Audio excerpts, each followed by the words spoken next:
পশ্চিমবঙ্গের মসনদে এবার কে? ঘাসফুল নাকি পদ্মফুল? কার দখলে যাচ্ছে তিলোত্তমার গদি? তবে বুথ ফেরত সমীক্ষার নানা ফল এখন পশ্চিম বাংলায় অধিকাংশতেই জিতছে বিজেপি। তবে সর্বত্রই হাড্ডাহাড্ডি লড়াইয়ের ইঙ্গিত এমনটাই বলছে ভারতীয় গণমাধ্যমগুলো। দীর্ঘ লড়াই আর দফায় দফায় ভোট গ্রহণের পর এখন রাজ্য জুড়ে শুধু একটাই প্রশ্ন, নবান্ন কি এবারও মমতা বন্দ্যোপাধ্যায়ের দখলে থাকছে, নাকি মোদির গেরুয়া ঝড় ওলটপালট করে দেবে সব সমীকরণ?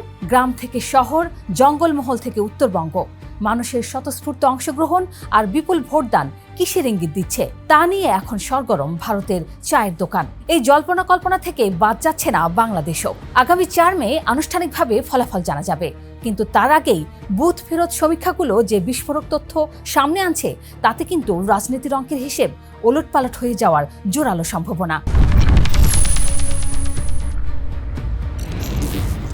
পশ্চিমবঙ্গে নির্বাচনের জনমত ঠিক কোন পক্ষ নিয়েছে ঠিকঠাক জানা যাবে আগামী 4 মে আনুষ্ঠানিকভাবে ফলাফল প্রকাশ পেলে। কিন্তু চূড়ান্ত পরিণাম জানার আগেই বিভিন্ন সংবাদ মাধ্যম ও সংস্থার বুথ ফেরত সমীক্ষা বা এক্সিট পোল নিয়ে আলোচনা শুরু হয়ে গেছে। 294 আসনের পশ্চিমবঙ্গ বিধানসভায় ম্যাজিক ফিগার 148।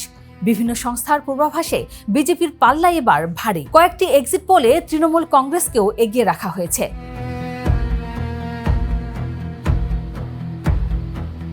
বিজেপির সম্ভাব্য উত্থান। 294 আসনের এই বিধানসভায় ম্যাজিক ফিগার হলো 148।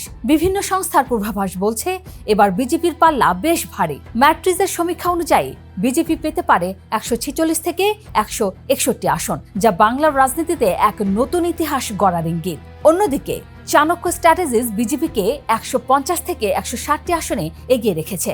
এমনকি প্রজাপোলের মতো কিছু সংস্থা তো গেরুয়া শিবিরকে 200 গণ্ডি পার করার পূর্বাভাসও দিয়ে ফেলেছে। যদি তথ্য সত্যি হয় তবে 43 থেকে 45% ভোট পেয়ে মোদি শাহের সেনাপতিরা এবার বাংলার ক্ষমতা দখল করতে পারেন। তৃণমূলের পাল্টা লড়াই ও প্রত্যাশা। তবে তৃণমূল কংগ্রেস বা মমতা বন্দ্যোপাধ্যায়ের দুর্গ কিন্তু একেবারে আলগা হয়ে যায়নি। হাড্ডাহাড্ডি লড়াইয়ের আভাস দিয়েছে জেভিসির মতো সংস্থা, যেখানে বিজেপি এবং তৃণমূল দুই দলকেই কাছাকাছি রাখা হয়েছে। আবার জনমত পোলস এবং পিপলস পালস কিন্তু সম্পূর্ণ ভিন্ন কথা বলছে। তাদের হিসেবে মমতা বন্দ্যোপাধ্যায়ের দল 195 থেকে 205টি আসন পেয়ে নিরঙ্কুশ সংখ্যাগরিষ্ঠতা নিয়ে ক্ষমতায় ফিরতে পারে। অর্থাৎ একদিকে যেমন পরিবর্তনের সুর শোনা যাচ্ছে, অন্যদিকে ঘাসফুল শিবিরের নিজেদের জমি ধরে রাখার আত্মবিশ্বাসও প্রতিফলিত হচ্ছে কিছু সমীক্ষায়। বামেদের অবস্থান। এই প্রবল দ্বিমুখী লড়াইয়ের মাঝে বামপন্থী ও কংগ্রেসের জন্য খুব একটা ভালো খবর নেই। বেশিরভাগ সমীক্ষায় তাদের আসন সংখ্যা 0 থেকে বড়জোর 5-6টির মধ্যে সীমাবদ্ধ রেখেছে। তবে রাজনীতির ময়দানে শেষ কথা বলে কিছুই নেই। ভারতের নির্বাচনের ইতিহাসে এক্সিট পোল অনেক সময় ভুল প্রমাণিত হয়েছে এবং বাস্তব ফলাফল উল্টে গেছে 180 ডিগ্রি। তাই বিপুল এই ভোটদান কি মোদির আছে দিনের ডাকে সাড়া, নাকি দিদির উন্নয়নের জয় জয়কার, তা জানতে আমাদের অপেক্ষা করতেই হবে সেই 4 মে পর্যন্ত। চোখ রাখুন বাংলা নিউজের পর্দায়, ঠিকঠাক হিসেব মিলবে সেদিনই।